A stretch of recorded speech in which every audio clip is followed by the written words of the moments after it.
Today on Legalese, we are talking about two cases that put social media and the First Amendment on trial that will be coming before the Supreme Court this week.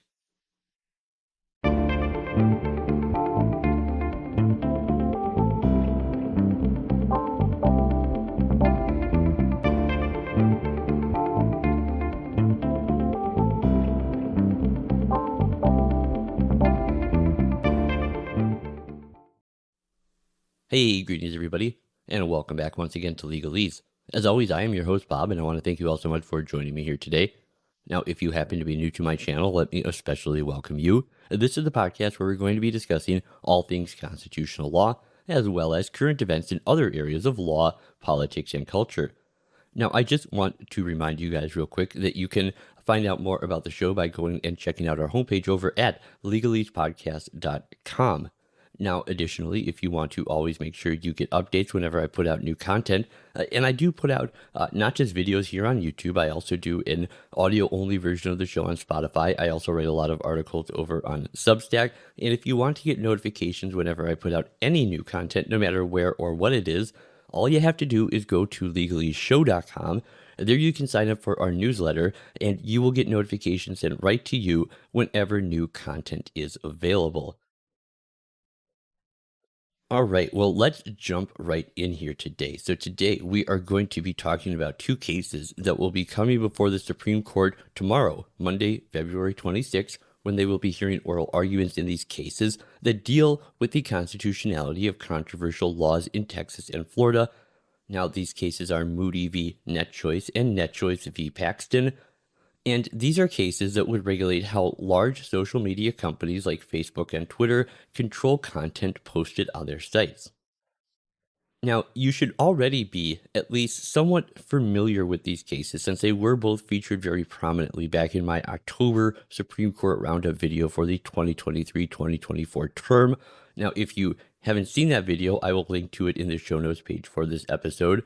But what I want to do today is I want to spend some time digging into the background of these two cases and examining both the facts of the cases and their procedural histories. So when the oral arguments happen this coming Monday, you guys will be ready to listen to them, or at the very least to listen to my oral argument recap that will come out a few days later, as always, and know everything you need to know about these cases to follow them as they continue to develop. So let's start with the case out of Texas, which is HB 20. So in August of 2021, the state legislature in Texas would pass House Bill 20, also known as HB 20, which would prohibit large social media platforms, which they very specifically define as platforms with 50 million users or more. It would prohibit these platforms from censoring content on the basis of different viewpoints. Now, the legislature characterized social media platforms as common carriers by virtue of their market dominance, affected with a public interest, and as central public forums for public debate, which have enjoyed governmental support in the United States. Now, this social media platforms are common carriers argument is a completely bogus claim, and this is one that I have taken apart in past videos of mine on Section 230 that I will link to on the show notes page for this episode. If you haven't seen them, I would recommend going and checking those out. But today, what I want to do is I want to focus on the two provisions in this bill that are most controversial and that will be challenged before the court tomorrow. So the first of these is Section 2 of the bill. And Section 2 requires that social media platforms make three categories of disclosures. They must disclose how they moderate and promote content and publish an acceptable use policy. They must publish a biennial transparency report, and they must maintain a complaint and appeal system for their users. Now, the other controversial provision is Section 7 of the bill, and Section 7 states, quote, "A social media platform may not censor a user's expression or a user's ability to receive the expression of another person based on 1, the viewpoint of the user or another person, 2, the viewpoint represented in the user's expression or in another user's expression, or 3, the user's geographic location in this state or any part of this state, which, of course, in this case is referring to Texas in particular. Now, this bill does include qualifications that do permit censorship if it is authorized by federal law or if the content involves sexual exploitation and harassment, or if it incites criminal activity or violence against a person based on race, color, disability, religion, national origin, or ancestry, age, sex, or status as a peace officer or judge. And the provision allows for defamation suits against a platform that violates Section 7, but only for recovering the cost of attorney's fees and not for damages. Now, in September of 2021, before this bill would actually take effect, NetChoice, which is essentially a trade association representing several internet and social media companies, would argue that HB 20 was facially unconstitutional, as the First Amendment includes the activity of moderating content, and this law should not, they argue, be applied to anyone. So this case comes before the district court, and on December 1st of 2021, the district court would issue a preliminary injunction finding that sections 2 and 7 were both facially unconstitutional. Now, it would disagree with the state that social media platforms were common carriers, but they did find that these platforms do engage in some level of editorial discretion by managing and arranging content, and viewpoint based censorship is part of that editorial discretion. And they held that the disclosure obligations were inordinately burdensome and would chill the social media platform's speech.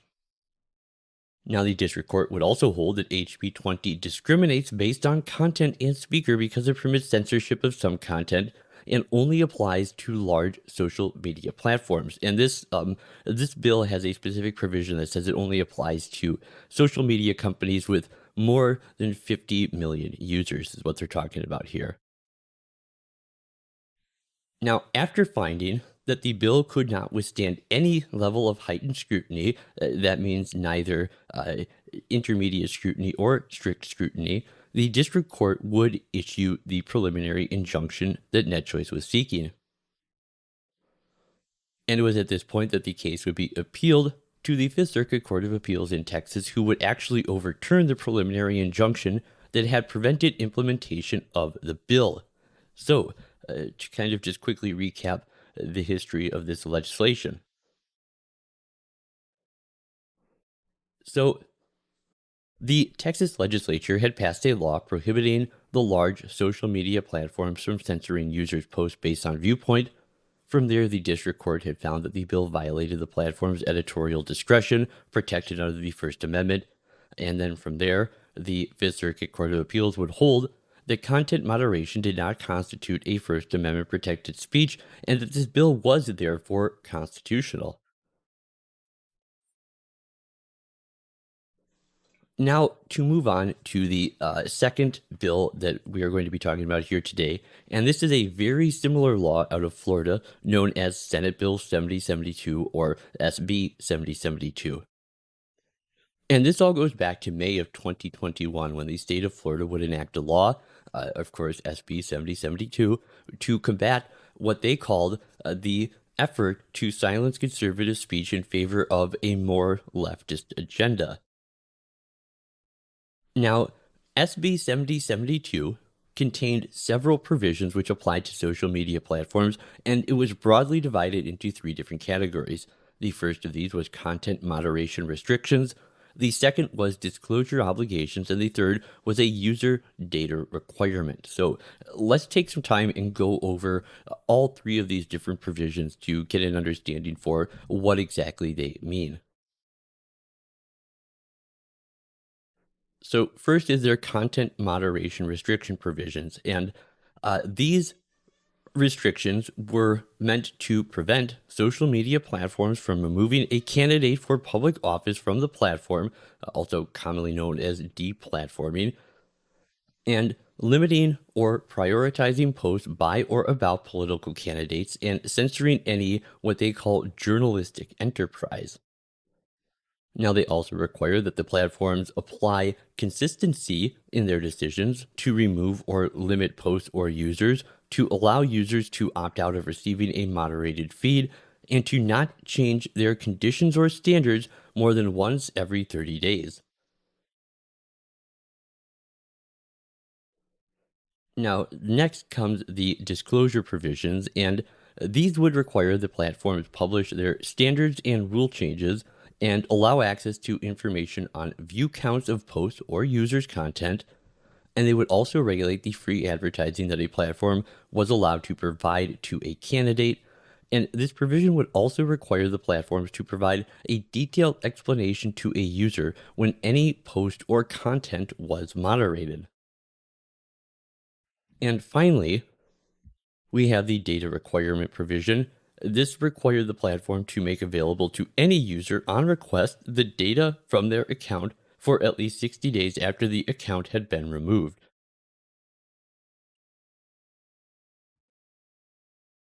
And so in this case too, as well as with the other case, what we have is a lawsuit brought by NetChoice, which is the association representing a variety of internet and social media companies.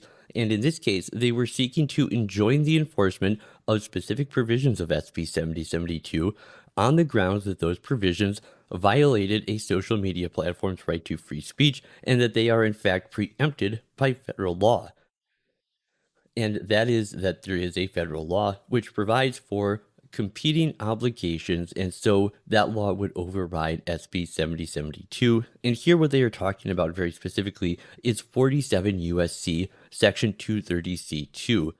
And this is something I've talked about. Again, this is I've made entire videos about Section 230. They'll be linked on the show notes page if you want to see them. But essentially, what Section 230C2 is about is it states that no provider or user of an interactive computer service shall be held liable on account of any action voluntarily taken in good faith to restrict access or availability of material that the provider or user considers to be obscene, lewd, lascivious, filthy, excessively violent, harassing, or otherwise objectionable, whether or not such material is constitutionally protected.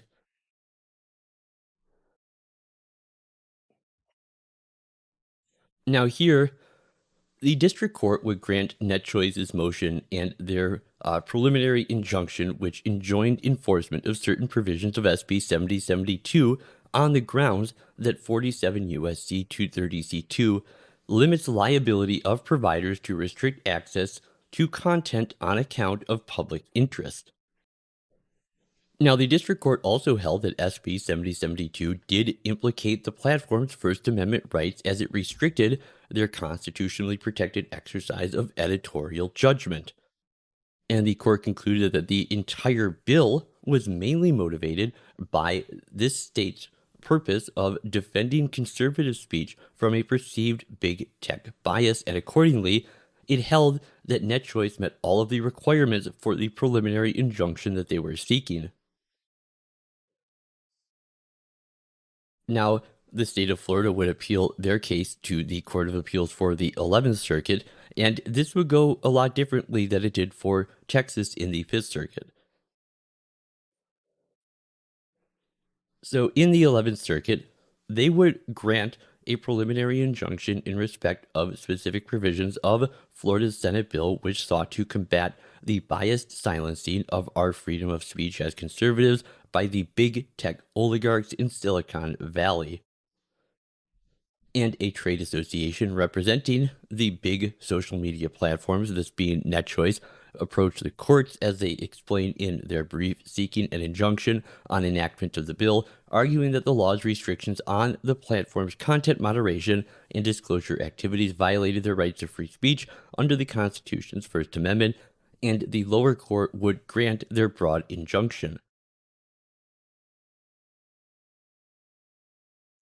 The 11th Circuit would go on to say that on appeal, the court has accepted that the majority of the contentious provisions were substantially likely to be unconstitutional, And so they would meet the standards for a preliminary injunction, and following an analysis of all impugned provisions, the court declared specific provisions requiring disclosure from the platforms were actually likely to be constitutional, and so it did not grant the injunction in respect to the enactment of those particular provisions.